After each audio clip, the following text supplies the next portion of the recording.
Hi there, Prairie Plant Girl here. Today, I'm going to be planting celery. For planting celery, I'm going to be adding a little bit of vermiculite to my soil that I use because celery likes to be nice and wet, and the vermiculite will help hold some moisture. So this is the soil that I have is actually just a growing medium of peat moss and perlite, and I've just mixed a bit of vermiculite in the top bit of this bucket here. I won't need the whole bucket. And I'm just going to get the vermiculite loaded growing medium into here. I don't use a special seed starting mix. I just make sure there's no large chunks towards the top of the container here where the roots are going to have trouble pushing down and the seeds are going to have trouble pushing up through.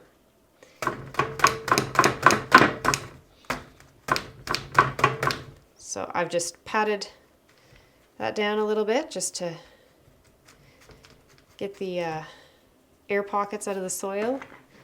And I'll put a really fine amount of soil on top here again. And celery says, this celery anyways, which is Tango, says to grow 6 to 8 weeks prior to the intended date of planting outside.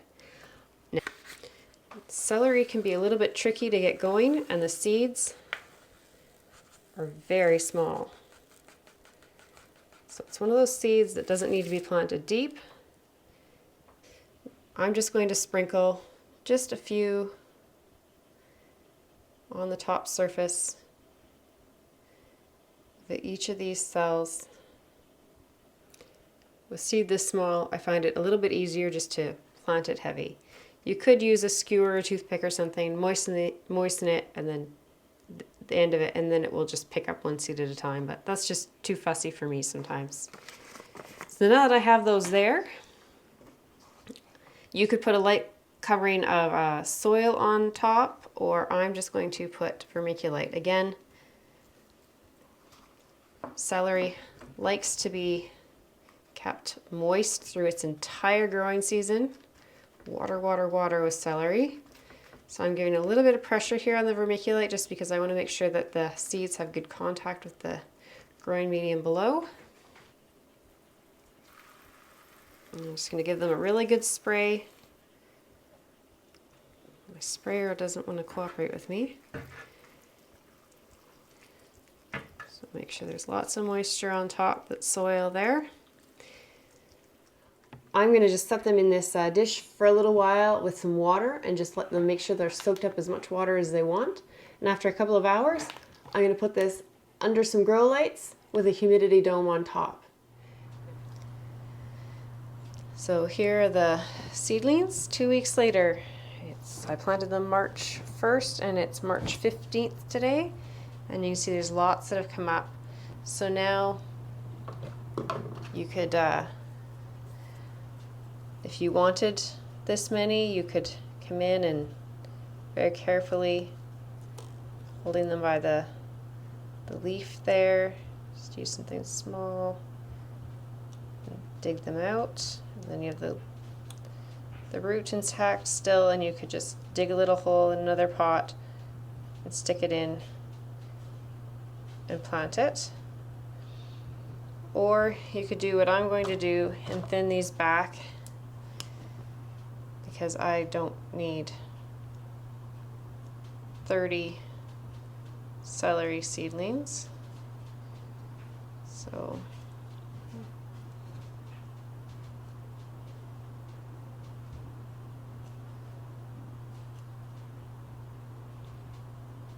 I'll maybe leave a couple in most of them. I just try and find some of the nicer ones here. They all look pretty much the same.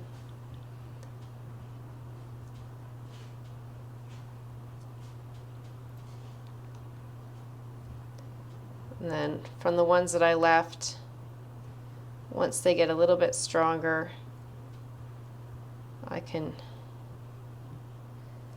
pick out which ones I want out of those and pick them out and divide them into larger pots at that point.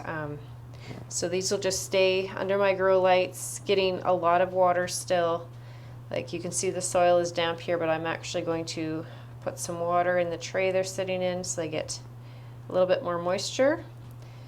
They'll continue to put on more growth and more leaves. They're a slow grower, so they're sprouted up now, but they can take longer than this to sprout. So don't worry if yours are taking a bit longer, and just be patient with them. They take a long time to really get looking like celery. Don't forget, even when you're from sprouting the seeds to out in your garden, right up to harvest, celery wants to be very well watered. That's my biggest tip for you for growing celery. Thanks for watching. See you next time. Bye.